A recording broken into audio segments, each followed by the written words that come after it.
Welcome back to the Mentor Roulette grind. This time, the Wheel of Jobs decided that we play Dragoon on a Monday evening, and we have another one of the tougher sets of duties. For duty 1, we went to Rathalos Extreme. In the first 2 attempts, we had a lot of trouble staying alive in just the first phase. I would say this was not helped by the fact it felt like Aoineko was being extremely stingy with the heals. By which I mean, in a boss fight where most attacks the boss performs can do over half your HP and damage, pretty much being any less than fully topped up and clean of debuffs can be considered lethal range. I've been in this situation myself as the healer, and yes, phase 1 feels like whack-a-mole of spamming heals because almost any damage intake may require an equally large response from the healer. But there isn't much you can do about this, aside from dispensing those heals. Long story short, the first 2 attempts, we did not make it to phase 2. In the 3rd attempt, when we did make it to phase 2, we were met with the reality that HOTS already active when phase 2 sets in will also be stopped dead in their tracks, meaning I had to use a potion to be safe from the previously mentioned overwhelming damage from any hit. When I was targeted by the stack markers, I also ended up needing 4 potions because I needed to heal up after every hit, as well as after the dot ran out. Ultimately, we wiped out as we ran out of lives. On the 4th attempt, I felt Aoineko was a bit more generous with the heals in phase 1, as well as the Ishunas in phase 2. This meant we finally got to the tail cut, done expertly. After the 2nd down, I used the limit break to push Rathalos, and we managed to get him down right then. I would say that just generally, healing seems to be heavily underestimated in this fight, as the whole phase 1 can easily chew through your limited potions without a healer.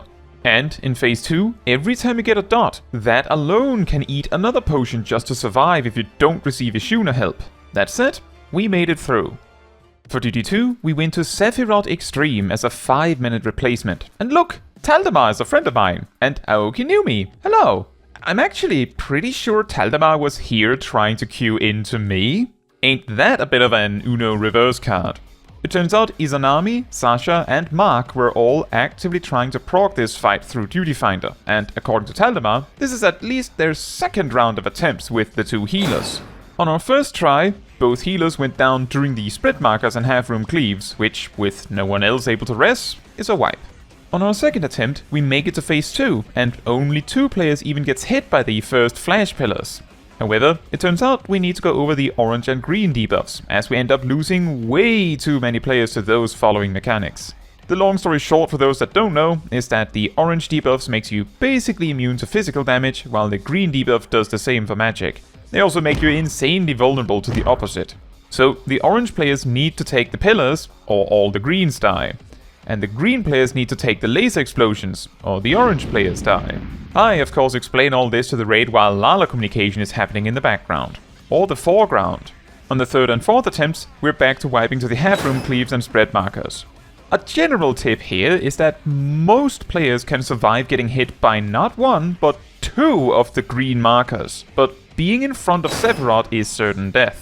On the 5th attempt, I actually end up soaking a pillar without a debuff because Dragoon defense made it at all possible. We did make it to the triple knockback mechanic, but not enough players survived for us to bring it home. What makes that whole sequence difficult is that flash pillars come in right as the knockback begins, so you need to bait those away first. The combination of green domes and also knockbacks also tend to catch players off guard. Take note also that the blue circle knockbacks cannot be stopped with arm's length in this fight. We tried. On the 6th attempt, we again failed the knockback mechanic. On the 7th attempt, we actually make it all the way to the Storm of Words phase, but too many players go down to the initial pushback as it starts. On the 8th attempt, we finally skip the half-room cleave mechanic at the start. I do want to mention, I got the impression both healers, one more than the other, were particularly averse to attacking, and really preferred to spam healing, which certainly made the fight go longer than it otherwise might. Understandably, in the chaos of this fight, it can be scary, but all damage matters. On this attempt though, we make it to the Storm of Words again, but don't have the staying power to bring it home. On the 9th attempt, we make it past the triple knockbacks with 7 players alive. Unfortunately, both healers go down from the Storm of Words starting knockback, and the raid quickly falls apart. And when I say all damage matters, I mean it like this. We try to hurry in one last pull, but during the towers with debuffs, we have a slight misunderstanding which leads to the left tower not being taken, which promptly leads to a wipe, and there is not enough time to try again. The first failed duty in quite a while, unfortunately, especially when we were so close. However, is it truly a failure? Round 2. Fight! For duty 3, we are right back at Sephirot Extreme again, featuring Izanami, Sasha, and Mark again, and also Aoki. Orion stated they had little experience with this fight, and also that they weren't feeling well, so after a couple of quick attempts, they decided to hop out. Fair enough, although, unfortunately, the fact that one lever means anyone desiring to leave can do so at no cost led to more people going in tow. Among the 4 or so attempts we did, our best results were wiping right around the triple knockback. Also, a little backstory here is that I was telling Taldemar about this as it was happening, so it would possibly not shock you that once we were down to only missing a tank again, Taldemar is our replacement tank, our hero. This took over 5 minutes of waiting to get the group back together, so it is wild we managed to keep everyone on board in the end. On the first pull though, we wiped to half-room cleaves and spread markers again. On the second pull, we gradually wipe out after the triple knockback. On the third pull, we wipe out to a bit of a misunderstanding. I was gunning for the right pillar, as it was the furthest away, but it looked like all the oranges were going for it. But in reality, no one else was, so we had a bit of a talk afterwards about the fact that if you have an orange debuff, you have to at least aim for a pillar, even if you think it is unnecessary. Now, let's take the play-by-play for the fourth pull. You probably know what that means. In the initial bits that we have sort of figured out in phase 1, I would like to briefly highlight a general Dragoon tip. A recent addition is that Elusive Jump boosts the potency of Piercing Talon, which actually makes it a decent opening GZD. A way to use this is to backflip sideways across the room so as to not pull the boss, and then open with the ranged attack as you run up. You only need about 3 seconds to set this up as well. A minor issue we've had throughout these attempts is that Izanami has not been great about using a defensive cooldown for the tank buster in phase 1, but usually they have survived it and other things had higher priority, which is why it was never mentioned. In the ad phase, I've consistently chosen to focus on the big ad because it is the greater threat as it builds up a debuff on its main target that makes all of the damage in the phase more painful. As we go into phase 2, no one is hit by the flash pillars, and we get our debuffs. We gradually work our way through the debuff phase, everyone handling their responsibilities as needed. An interesting thing is that not once have we had to talk about the tethers that come after. Everyone just figured to move them to the sides and out, which is the way, as the attacks are cones. Typically, only about 2 players get hit by the flash pillars that accompany this too, which is also impressive. A problem we've had in several pulls has also been players getting killed by the tank buster in the 4 laser explosions that follow after that. Eventually, we brought up that they are AoE.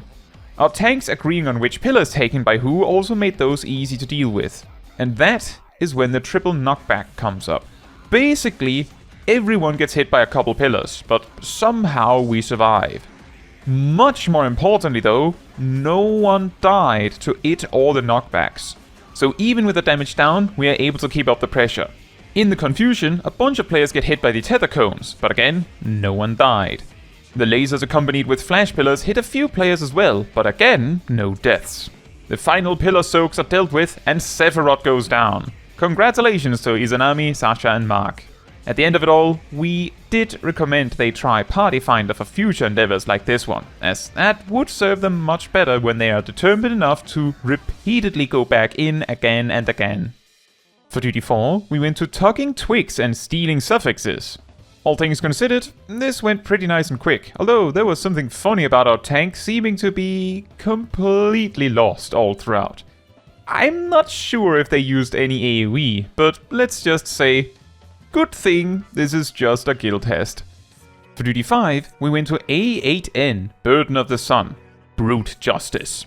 As is sort of tradition with this one, the pairwise ad phases get quite hectic, but we make it through somewhat fine. Brute Justice comes down, and we fight through them as well. However, also as is tradition, we just barely don't beat them before the crazy intermission. The funny thing is, I think we were so close to finishing that almost any one player would be able to finish the fight after the fact if things did go sideways. For DD6, I was a 29-minute replacement in Orbonne Monastery, and I land right into the Thunder God fight. What made things particularly tough for my team specifically is that we had only one healer for the fight, as the Astrologian was replacing someone in the middle of the fight.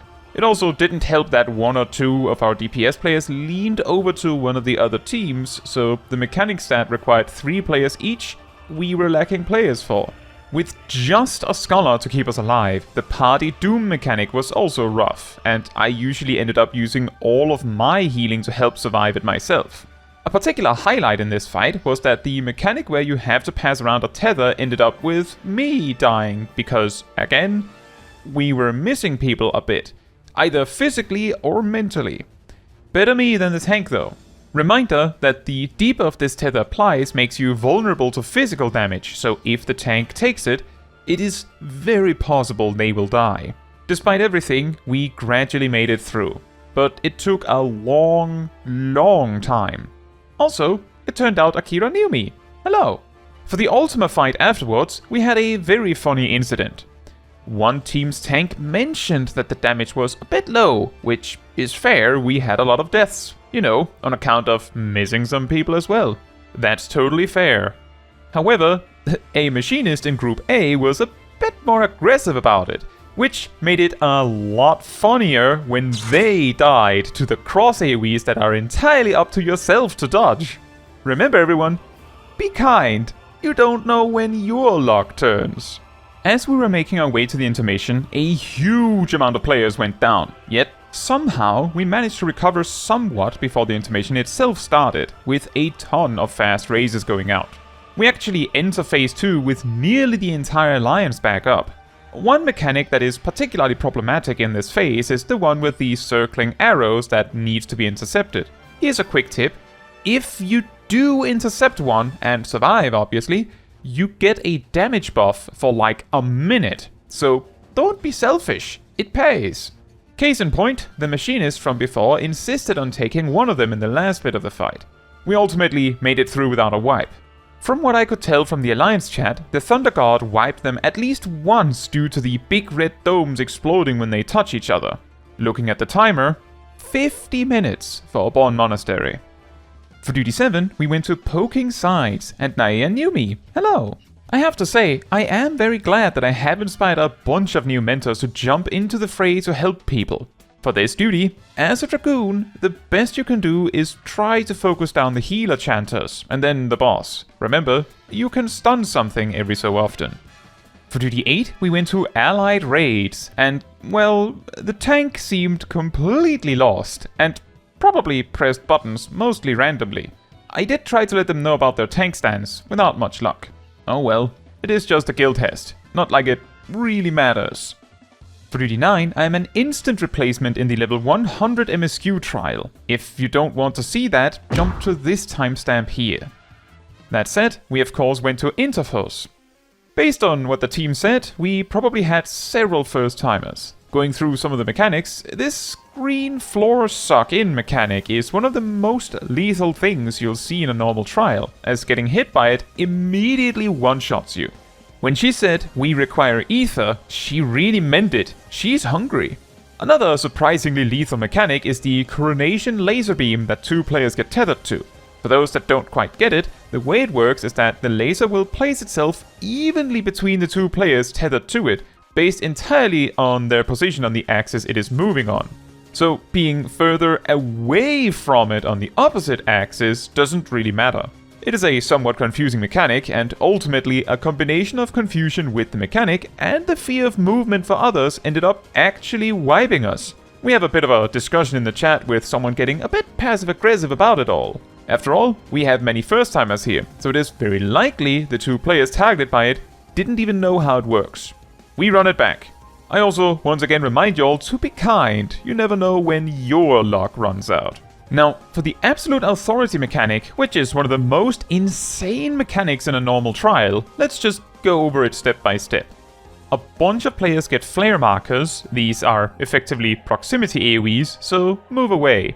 After that, everyone gets friendship Doritos, so find a friend to stand with. As far as I know, the mini circle AoEs on the floor hurt less than messing up the Doritos, so find a friend anywhere you need to survive.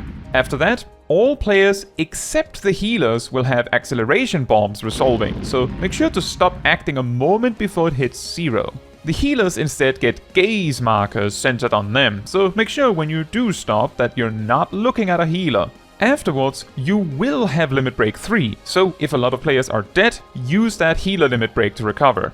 Another little thing to note is that while there is a countdown to absolute authority, you're not guaranteed to have LB3 for it, and you won't need to tank LB it. Just keep that in mind. The second time absolute authority happens, you just need to survive the initial bit, after which we get the cutscene, which, as we all know, got some updated audio. There! A rift in her reality! She's losing control of the power!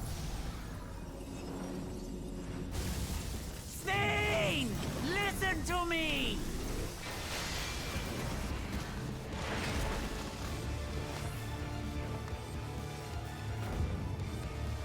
I understand! I do! And I know that you won't be swayed from your course! In the final phase, it is insanely unlikely you will wipe, as not only do you get a ludicrous damage buff, but the mechanics going out are relatively easy to dodge, so just bring it home. Additionally, I believe Wuglamat cuts Sven's HP in half every so often, so you will get there. For duty 10, we have the classic, you know it, between the shoulder plates. And we of course also have a Rigadin named Massive Wood, and I am actually pretty sure that is an accurate Rigadin name, as in, they could legitimately have that name with their naming conventions. And finally, for duty 11, we went to Weird Down. I tried a bit to hold my damage to see if we could make sure the invuln went away in time, but once one of the other mobs died, I just let it rip. There was even a moment where I was worried the tank was actually going to die, but everything went fine.